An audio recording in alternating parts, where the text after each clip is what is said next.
Um uns vor uns selbst zu schützen, plant die Bundesregierung jetzt in gut kommunistischer Manier eine digitale Fußfessel. Die Bundesregierung plant, einen Corona-Immunitätsausweis einzuführen, der ähnlich wie der Impfpass nachweisen könnte, dass eine Covid-19-Erkrankung überstanden ist. Ja, wie dieser Nachweis überhaupt aussehen soll, sei bis jetzt immer noch unklar, was einfach nur Neusprech für einen Impfzwang ist, denn nur mit einer erfolgreichen Impfung kann man diesen dämlichen Bürokraten wohl nachweisen, dass man immun sei, wobei bis heute bei keiner einzigen Impfung eine vollständige Immunität nachgewiesen werden kann. Also das Ziel hinter diesem Immunitätsausweis ist eine Art Fußfessel, das heißt die Bewegungsfreiheit einzuschränken bzw. bestimmte Orte oder öffentliche Orte nicht oder nur unter bestimmten Bedingungen zu betreten. Ja, und hier wird dann weiter das Social Credit System aus China durch die Hintertür eingeführt. Wer den Regierungsmaßnahmen nicht folgt, wird von der Gesellschaft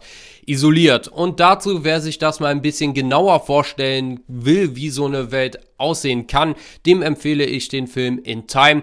Da geht es zwar jetzt nicht um einen Immunitätsausweis, aber auch um eine Art digitale Kennung, mit der man dann nur noch in bestimmte Gebiete gehen kann. Die Grundrechtseinschränkungen, die man jetzt aufgrund des Coronavirus getroffen hat, sind vollkommen wahnsinnig. Österreich hat es aber jetzt noch weiter übertrieben, bei denen ist sogar das Küssen verboten.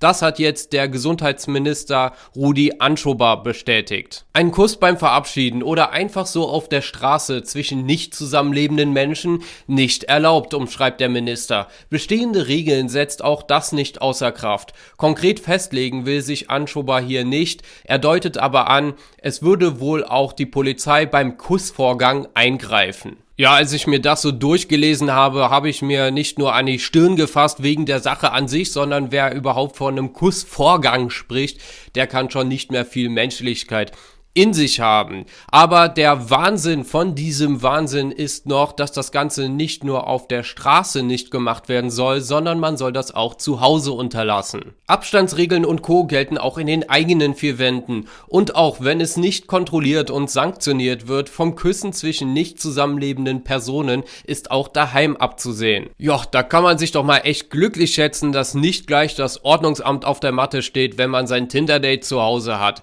Festhalten kann man jedenfalls eins: Corona ist der grüne Verbotswahnsinn ohne Grenzen. Can I kiss you? Sure. Küssen verboten, Küssen verboten, Küssen verboten, streng verboten. Keiner, der mich je gesehen hat, hätte das geglaubt. Küssen ist bei mir nicht